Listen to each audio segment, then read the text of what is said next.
Okie dokie. Today I've got on Udon by Zerjoff. Awesome fragrance. Smells like a lemon meringue pie with a rum note. Let's go for a ride. After I turn this on.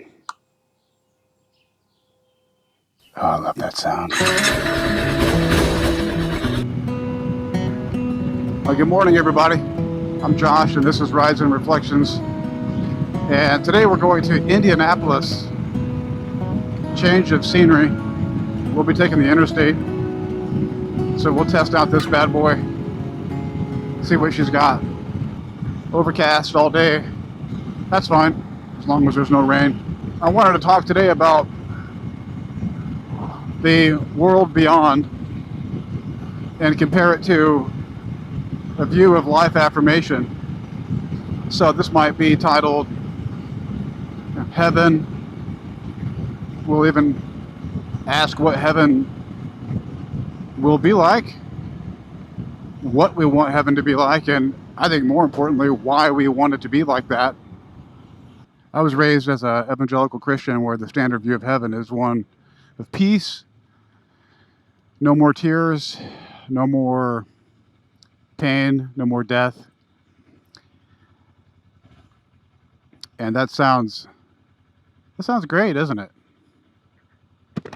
That famous song by Eric Clapton, where he has some questions about heaven in that song, and I appreciate that song for its honesty. He says, will you know my name, and will it be the same? So he's not quite sure, but there is one thing that he's sure about in those lyrics, and that is that there will be no more tears in heaven. So at the very least, heaven is seen as a respite, as a rest for pain, as some kind of resolution for the troubles of life. Glenn Campbell wrote this beautiful song toward the end of his life. It's called A Better Place. And he says in there, this world's been good to me. But then he says, a better place awaits, you'll see. So I think those two songs really get to what I want to talk about, like questions about heaven, why we want peace and rest and everlasting life and a world without problems. And even to admit that on one level this world is good, but there's something better. Like where that comes from. I've talked about this with my daughters. I've got 3 daughters. My oldest daughter and I have talked a lot about that aspect of no more tears and no more pain, and how awesome that will be to see your relatives, to see your pets perhaps. Streets of gold, mansions, pearly gates. And then I have a middle daughter I've talked to, and she's more inquisitive. And she and I both wondered, would there be problems at all in heaven? Would there be weeds in your garden, for example? Would you have to grab a hoe? My dad always said if you pray for potatoes, you got to grab a hoe. So is that relationship gone, where satisfaction and harvest is the result of toil and pain? And it would seem quite boring, I think, if heaven were this place of total perfection with no problems, no toil, because that seems like a lack. It seems like the opportunity for growth is gone, because growth is always the result of hard work. Harvest, the result of planting and picking weeds. So I'm not quite sure what heaven will be like, and if it is this place of perfection as so many of us want it to be. I've called this the permanent resolution of the problematic.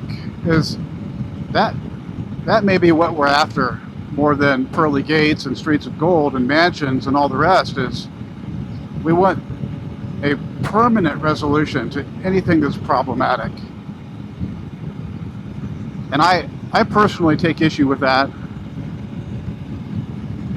for the reasons I gave. I think it will be boring. I think it removes opportunities for growth. I think it removes toil and challenge and hardship. no pain, no gain. And I just can't quite wrap my mind around an eternal state that is nothing but bliss, where everything you do, there can be no wrong, no problems. When we think of peace, we're thinking of the opposite of war. It's when war is over. Peace is defined by the lack of war.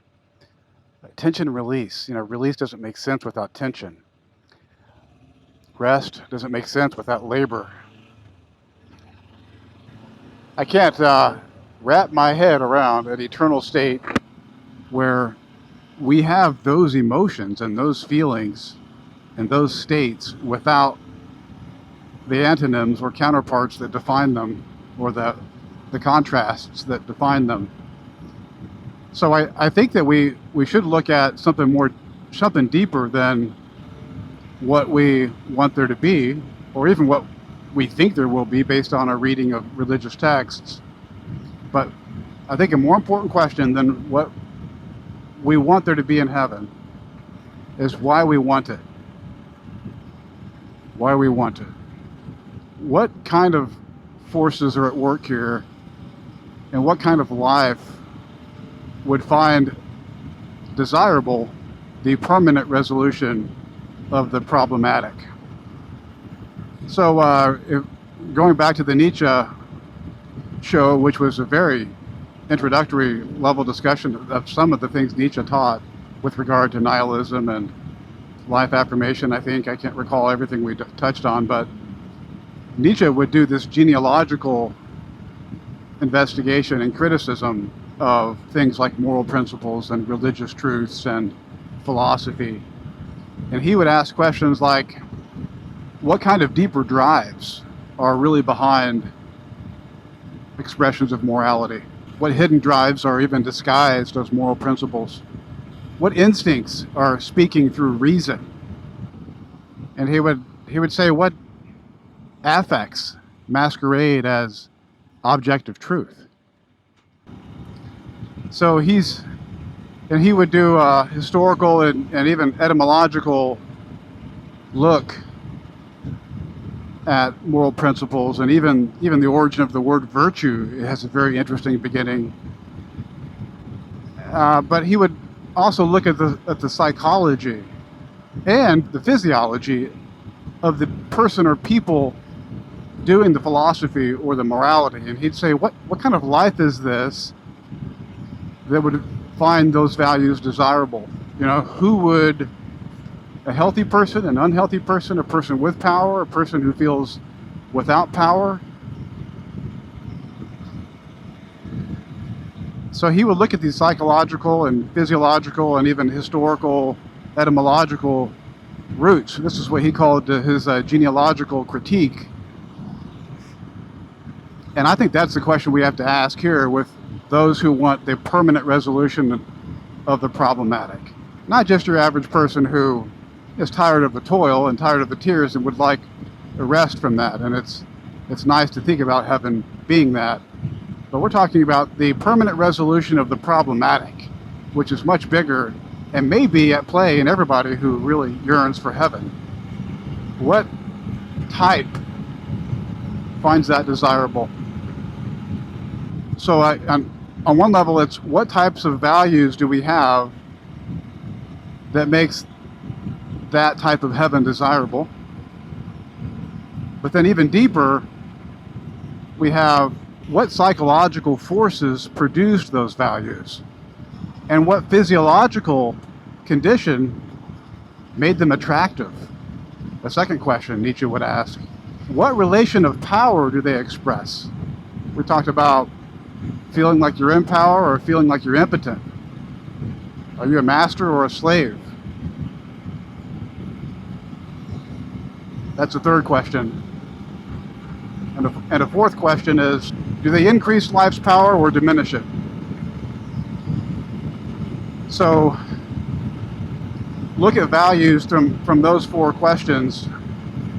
And I'm not going to do the full analysis here, but I'm just saying, think about the type of life you have, your psychology, your physiology, your power levels, and what having those values and that belief in heaven does for you, does for your power levels. Is it, as we said in the other Nietzsche video, that you are believing something that you want to believe or that you need to believe? That was the key question. Do we not do what we need to do and believe what we need to believe? Even when it comes to deep philosophy and religion and morality. Is there something else at work, some deeper drives beneath that explain it all? So that's the Nietzschean genealogical critique of something that asks those questions about your life. Or is your lifeline descending or is it ascending? I can tell you straight up that I've often been I've entered into melancholic and nostalgic phases, like an unhealthy nostalgia, during periods of my life where I feel like I don't have any power. Maybe something went wrong at a job, maybe there were financial problems, maybe there were health problems. Maybe I had this existential angst where I needed to have religious answers for stuff. And I have noticed in myself that I can produce and cling to values that I need to cling to at the time based off my health and my psychology and my power levels and what those values and ideals do to my power levels. Straight up, Nietzsche would say that the desire for the world beyond is a sign of weakness, it's a sign of decay. He used the word decadence a lot. When we think of decadence, we might think of a party with alcohol and orgies or something, but decadence just comes from the word decay. And he says that these things are a sign of a life in decay, of a life that is diminishing, of a weak life. I would just ask people to consider whether that view of heaven, the permanent resolution of all things problematic, is not itself a sign of a life that is impotent or presently in decay, one that is descending, one that is weak. Now, in contrast to all this is a life-affirming worldview, a worldview that says yes to life, but not just yes to the good parts, but yes to everything. And I'm about to jump on the interstate here, so I'm really not sure if a lot of this will come through, but I'll try anyway. We got about 20 minutes at 70 miles per hour plus. But Nietzsche, Friedrich Nietzsche was a optimist. He was a life-affirming person. He was not a pessimist like his mentor Schopenhauer. He was not a prescriptive, active nihilist like so many believe. He wanted to recover what was useful from life after religious worldview foundations were destroyed by science. He wasn't saying God is, I killed God. He was saying that we killed God. What are we going to do about it? How can we still find meaning in this life without resorting to ideals that we create to take the effective edge off of the tragedy of life? Anyhow, Nietzsche's life-affirming philosophy teaches that we can find value in this life and this world by saying yes to it, understanding that life itself is tragic, and saying yes to tragedy, and not picking and choosing the sweet from the bitter. We have to embrace both. That's not easy to do. But if you think of a flower, how it blooms and has beauty and it flourishes and its petals are bright, and people stop and see and they take photographs and they smell it, that's part of a tragedy. That's just the higher part of the arc. That's the high, and in the end, those petals will wither and decay and blow away, and nobody will remember that flower. So the flower itself is tragic, but is it not yet beautiful as well? And to say yes to flowers is not to say yes to the blooming flowers in a bouquet, but to the entire cycle of the flower, which includes the tough part of its growth, where it finds roots, and even the death at the end. Shakespearean tragedies, Greek tragedies, all have this beautiful story arc of something great, something to admire, something to desire, but in the end there's some kind of bad decision, weird coincidence, treachery, or just death itself that makes us call that story a tragedy. But I think that reframing your entire life and everything that is alive as tragic can help you say yes to it. Yes to it all, the good, the bad, and the ugly. The flourishing as well as the withering. If you didn't flourish, if you did not wither, your children would not flourish. And so that's one of the thought experiments I want to suggest, is to look at, and I'm not saying that you should replace your views of heaven or eternity, but if you wanted a more this life-centric view of eternity or heaven, I suggest thinking about it like this. I'm not sure where I picked this up. Somebody online said that you can look in the eyes of your children and you can see eternity. You are going to die, but they will live, and they will look in the eyes of their children, and the same thing. It's a biological, historical succession view of eternity that's grounded in the here and the now. All of your ancestors had this life, 50, 60, 70, 80 years. You have the same, and so will all of your grandchildren. So why not embrace that and find eternity there by seeing their lives as successions of yours, and your life as a succession of your father's. I recently lost my father, and I've told you on this channel that I feel animated in ways I never did before. There is ache, and there's sorrow, and there's loss, but there's gain too. The Father lives on in the Son, and I am my Father. His blood, his Father's blood, and all their ancestors, that runs through my veins right now, and it will run through your children's. You know that's true.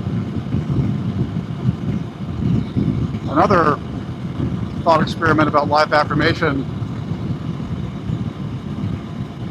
is, this one is a little bit more haunting, potentially. This comes from Nietzsche. It's called The Eternal Return.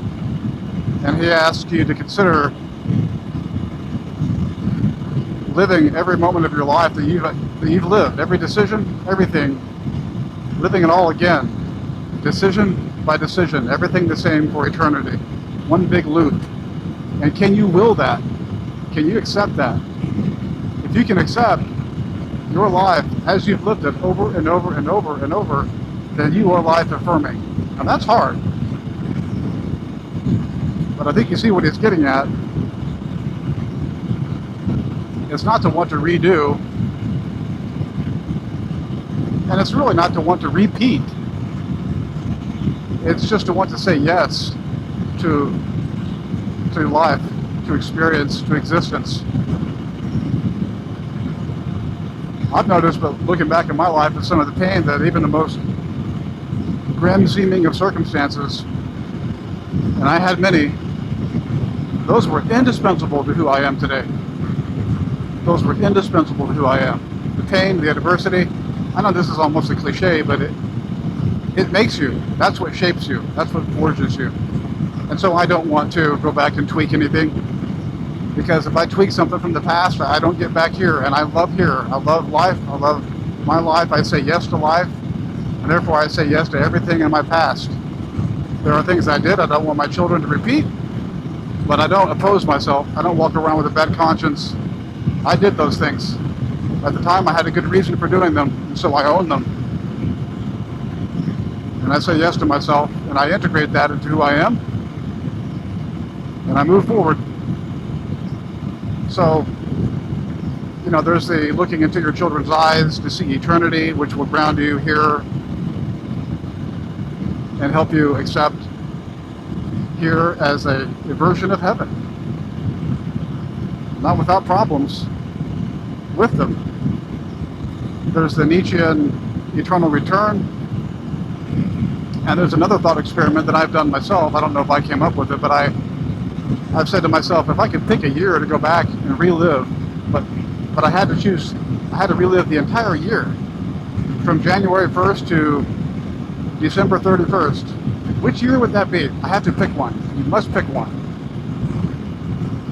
And knowing that you're going to get a lot of sweetness, but also a lot of bitterness, which one would you choose? I can think of, for example, when I got married, or when my first child was born. Wow, I would love to go back and relive that again. Every decision the same, every day the same, nothing different. That's the thing, it also means nothing different, including those grueling days of lawn care when I had a lawn care business and I had to work out in the sun, bouncing around on commercial mowers and carrying full-size backpack blowers and trimmers all day, July, August, 10 hours or more. I do not miss that. So I don't particularly want to go back to relive all that, but it gets you to look at life as not the good, but as a mixture of good, bad, and ugly. Life as life. You don't get your wedding day or your first child being born without the other stuff. You don't get the sweetness without the bitterness. Life is indeed bittersweet. Say yes to it. Life is indeed that tragic story arc we talked about. Not just the high highs, but the low lows. Or not just the low lows, but also remember the high highs. If you want to go back and just pick out the good stuff, then that's not life. You don't love life. You can't say you love life. You love a fiction. You love something that's not real, something that doesn't exist. There is no flower that's always in bloom. So if you want to call yourself life affirming, you have to say yes to the tragedy of life. So think about that thought experiment. Pick a year, live the whole thing. I've talked about my motorcycle crash year, how pivotal it was, and it's a liminal threshold moment. And lots of people and things in my life at that time were very symbolic as threshold symbols. And it's a powerful year. You can't understand me without understanding that year. But it's I'm not crazy about going and redoing that motorcycle accident. But that's part of my eternal loop. And there are other parts of that year that were sweet. So, I mean, that's where the rubber meets the road for me, is what I really choose to do that year again. To have another taste, I would. You're looking at eternity through the eyes of your children, the eternal return, picking a year to live all of it again. These get you in the framework of accepting life and saying yes to life, and understanding that life includes death, life includes hardship, life includes problems. So the permanent resolution of the problematic is just not real. It's a fiction, and it's produced by a type of psychology and physiology. Think about those things. Think about what you need to do to address and increase your power levels so that you start desiring different things, bold things, challenging things, and not things that just give release to tension, give peace to war. This world or the world beyond. Maybe it's not a choice, but that's up to you. Thanks for riding along again with me, and be safe as I crash into the bumper of this Jeep.